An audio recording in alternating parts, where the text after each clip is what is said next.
Bonjour à tous, aujourd'hui nous allons suivre un guide de démontage complet sur le Xiaomi Mi Mix 3. Donc nous allons avoir un aperçu complet de toutes les réparations possibles sur le Mi Mix 3. Pour réaliser ce guide de montage, nous avons utilisé le patron d'aide au montage qui est offert avec chaque commande. Nous avons également utilisé le kit d'outils numéro 1. Vous le retrouverez en vente sur notre site en scannant le code QR. Vous retrouverez également le kit complet de réparation, plutôt les kits complets de réparation qui comprennent la pièce détachée, le kit d'outils, les stickers de batterie ainsi que le patron version adhésif. En commandant ces pièces sur notre site internet, vous bénéficiez d'une assistance technique gratuite par chat, par téléphone et également par mail. Et vous bénéficiez également de 10% de remise avec le code YouTube. Je vous rappelle également que les retours sont bien sûr gratuits sur Bricophone. Nous avons attribué une note de réparabilité de 13 sur 20 au Xiaomi Mi Mix 3. C'est un téléphone qui est assez facile à réparer, surtout en ce qui concerne la batterie et la vitre arrière. Voilà, le bloc écran et l'écran sont un petit peu plus difficiles à réparer. Si vous n'êtes pas sûr du modèle de votre téléphone, je vous invite à composer le étoile dièse 06 dièse sur le clavier de votre téléphone. Vous obtiendrez ainsi le numéro AMEI que vous notez. Vous le reportez ensuite sur la rubrique consacrée sur notre site internet et on vous indiquera alors le modèle de votre téléphone et vous pourrez commander les pièces détachées se rapportant à votre modèle de téléphone. Avant de commencer toute réparation et nous avant de commencer le guide de réparation, nous avons enlevé le rack SIM et ensuite on va commencer tout de suite par la première étape où l'on va devoir décoller la vitre arrière, donc c'est un grand classique. Le Xiaomi Mi Mix 3, il s'ouvre donc par l'arrière et pour faciliter l'ouverture de la vitre arrière, nous allons devoir chauffer la vitre arrière, donc deux méthodes. Soit on utilise le coussin chauffant ou soit on peut utiliser un décapeur thermique ou un sèche-cheveux et on chauffe ainsi tout le contour de la vitre arrière pendant environ 15 à 30 secondes. Alors attention pour les décapeurs thermiques, pas plus de 80 à 90 degrés. Ensuite, une fois que vous avez correctement chauffé la vitre arrière, on vient appliquer la ventouse sur celle-ci. On va tirer sur la ventouse et l'on va insérer le médiator en métal percé. Alors vous avez deux médiators en métal dans le kit d'outils. Prenez bien le percé, il est plus fin et donc plus facile à insérer. On l'insère entre la vitre arrière et le châssis. Et ensuite, une fois que l'on a créé le point d'insertion, on vient le remplacer par les deux médiators en plastique. Et l'on va donc devoir faire le contour du téléphone en faisant glisser les deux médiateurs en plastique sur donc tout le contour de la vitre arrière. Si vous avez un petit peu de mal à faire glisser les médiateurs, n'hésitez pas à rechauffer. Plus vous allez chauffer et plus la vitre arrière va être facile à retirer.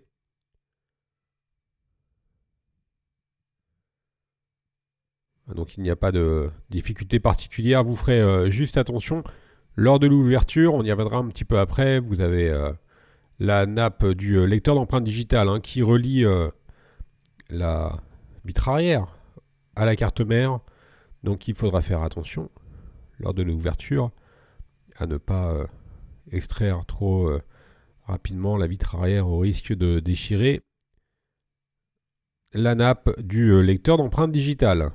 Alors ça peut être un petit peu plus difficile au niveau de la caméra arrière, n'hésitez pas à rechauffer. Et comme je vous l'indiquais, voilà, lors de l'ouverture, vous avez donc la nappe du lecteur d'empreintes digitales qui est sur la gauche. On l'ouvre donc de la droite vers la gauche. Et l'on va pouvoir bien sûr déconnecter tout de suite la vitre arrière pour pouvoir la libérer. Et on utilise donc le levier pour libérer la vitre arrière. Et l'on va donc décoller le lecteur d'empreintes digitales qui est légèrement collé sur le cache arrière.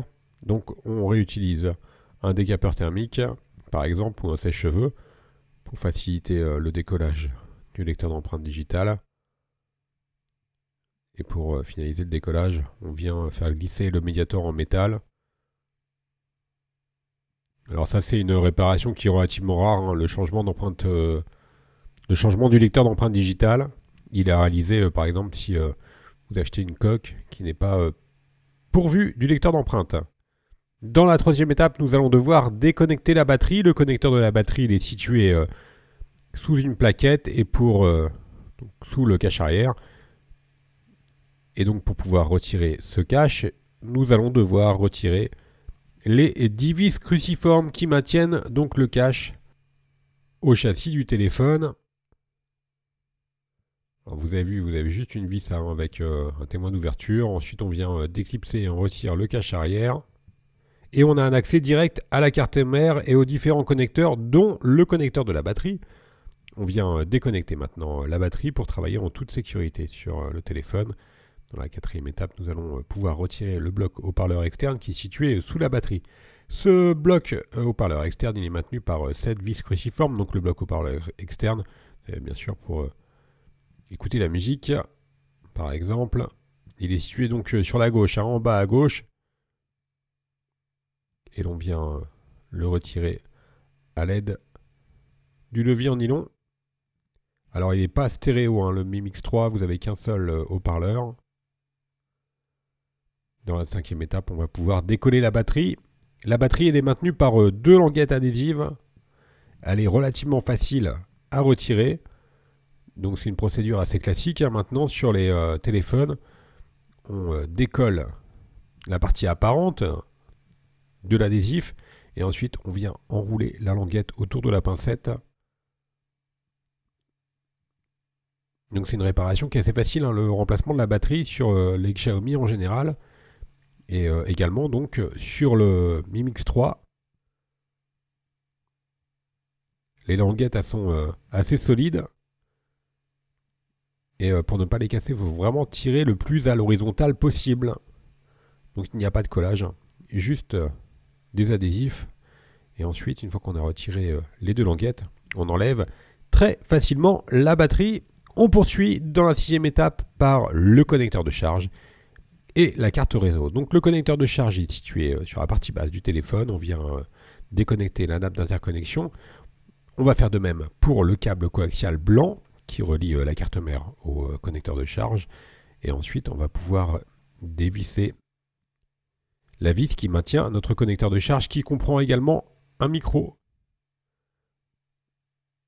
À noter l'absence de prise de jack. Sur la partie gauche, vous allez retrouver une petite carte réseau qui comprend également un connecteur sur lequel était placé donc un câble coaxial que l'on vient de déconnecter. On chauffe légèrement pour retirer la carte réseau. C'est une toute petite carte.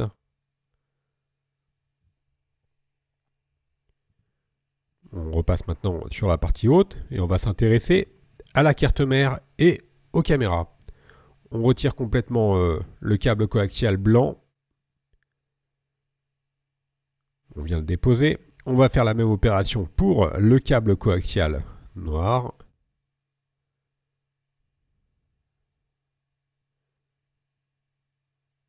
Alors on l'enlève des guides et on le retire complètement à l'aide de la pincette.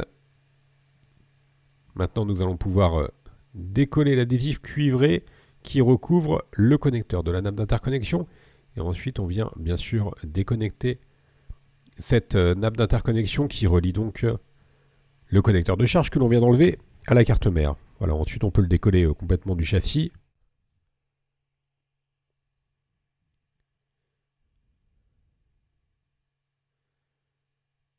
Voilà pour la nappe d'interconnexion. On vient maintenant retirer le support des lentilles de protection. Alors là, c'est plutôt une bonne chose. Vous avez vu, les lentilles de protection, elles s'enlèvent très facilement.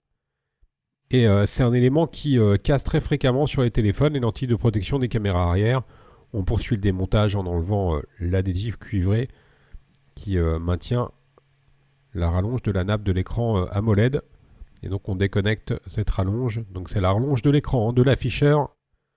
On va maintenant déconnecter la nappe des boutons latéraux qui était sur la gauche. Et il reste 3 vis qui maintiennent la carte mère au châssis du téléphone. On retire donc nos 3 vis pour pouvoir ensuite complètement enlever la carte mère.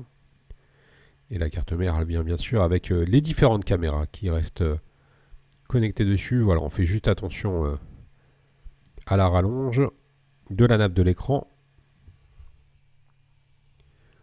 On enlève donc la partie rouge. Voilà, l'adhésif rouge, on vient le replacer ensuite sur la carte mère. Et on va s'intéresser maintenant justement aux éléments qui sont sur la carte mère, dont Les caméras, bien sûr, la double caméra arrière ainsi que la caméra avant. Et on va commencer par retirer l'adhésif cuivré qui maintient un connecteur de la double caméra arrière. Une fois que celui-ci est correctement décollé, on utilise la spatule pour déconnecter la double caméra arrière.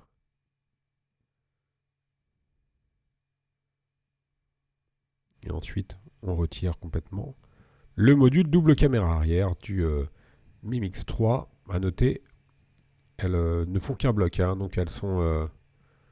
vous la trouvez en commande, c'est le bloc double caméra arrière. On va faire exactement la même opération pour la double caméra avant. Voilà, là également, il s'agit d'un seul bloc qui est relativement facile à réparer. Hein. Toutes les pièces du Mi Mix 3 sont relativement faciles à remplacer et à réparer. Il nous reste quelques éléments à décoller du châssis en commençant par le vibreur. Là encore, c'est assez simple. On utilise la pincette que l'on va faire glisser sous le vibreur, donc entre le vibreur et les châssis. Vous avez un petit peu d'adhésif qui maintiennent donc ce module vibreur qui est assez classique. Et on va faire la même opération pour l'écouteur interne, donc l'écouteur de l'oreille qui sert à entendre vos correspondants en mode en communication. Là également, il était très légèrement collé, donc on l'a décollé avec la pincette. Dans la 9e étape, nous allons décoller l'écran, donc on va retirer l'écran en fait du châssis. Et c'est exactement la même procédure que pour la vitre arrière. On va donc chauffer la vitre avant, soit avec le coussin chauffant ou le décapeur thermique ou un sèche-cheveux. On chauffe donc tout le contour de l'écran. Alors je vous rappelle, si vous devez changer votre écran, vous avez deux solutions. Soit vous optez pour un bloc complet, donc dans ces cas-là, vous n'avez pas cette étape-là à réaliser, et vous avez en plus un châssis qui sera neuf, donc ce sera un bloc écran avec le châssis, ou soit vous optez pour l'écran seul, donc il faudra décoller l'écran, donc suivre cette procédure. On a donc inséré la ventouse, on a inséré également, on a appliqué la ventouse, on a inséré le médiator en métal percé, et alors là vous ferez très attention à surtout bien positionner le médiator en métal percé, et ensuite le médiator en plastique entre la vitre et le joint. Vous avez un petit joint, voilà, on avait fait un petit arrêt sur image, on vous l'avait montré avec la flèche, vous avez un joint qui fait tout le contour de l'écran, et le joint, il doit rester absolument sur le châssis du téléphone. Donc on a bien inséré le médiator en percé, et ensuite donc les médiators en plastique, entre la vitre et le joint. Voilà, si vous enlevez les joints, vous aurez du mal ensuite à le repositionner, vous allez l'abîmer. Donc ce sera relativement difficile de repositionner une nouvelle vitre. Un nouvel écran bien sûr, plutôt qu'une vitre, car l'écran et la vitre sont bien sûr assemblés ensemble en usine. Vous ne pouvez pas changer l'un sans l'autre sans outillage professionnel. On a donc fait le contour de l'écran à l'aide du médiator en plastique, et ensuite on peut décoller très facilement l'écran car il n'y a pas beaucoup de surface de collage, et vous avez vu la méthode pour le retirer. Voilà, on le remet, on fait chevaucher avec le châssis car il y a une rallonge sur la nappe, et l'on va donc devoir décoller l'adhésif de protection et déconnecter l'écran à partir de la rallonge. Et le connecteur, il s'agit d'un clips. Là, pour pouvoir retirer la nappe de l'écran, on vient relever le connecteur à 90 degrés. Une fois qu'il est bien relevé à 90 degrés, on tire tout simplement sur la nappe pour dégager complètement l'écran. Il nous reste encore une étape à réaliser, et l'on va voir comment retirer, séparer le châssis intermédiaire du châssis principal. Alors le châssis intermédiaire, en fait, il s'agit de la tranche du téléphone. On vient retirer tous les adhésifs, et sous ces adhésifs là nous avons des vis cruciformes qui vont nous permettre donc de séparer le châssis du châssis intermédiaire. On retire donc ensuite les 8 vis qui retiennent le châssis intermédiaire du châssis. Alors là, c'est quelque chose qui est peu commun. Ça se retrouve que sur le Mi Mix 3, en tout cas sur les Xiaomi, d'avoir un châssis intermédiaire, donc d'avoir comme ça la tranche du téléphone qui est séparée. Et donc notre guide de démontage complet est terminé. Vous avez donc un aperçu de toutes les réparations possibles sur le Mi Mix 3. Je vous rappelle qu'en commandant des pièces sur notre site, vous bénéficiez d'une assistance technique gratuite par chat, par téléphone, également par mail. Et vous bénéficiez également de 10% de remise avec le code YouTube. Vous retrouverez bien sûr sur notre site internet toutes les pièces détachées ainsi que tous les tutoriels et les outils de démontage pour le Mi Mix 3. Merci à tous d'avoir suivi ce guide et à bientôt pour de nouvelles réparations.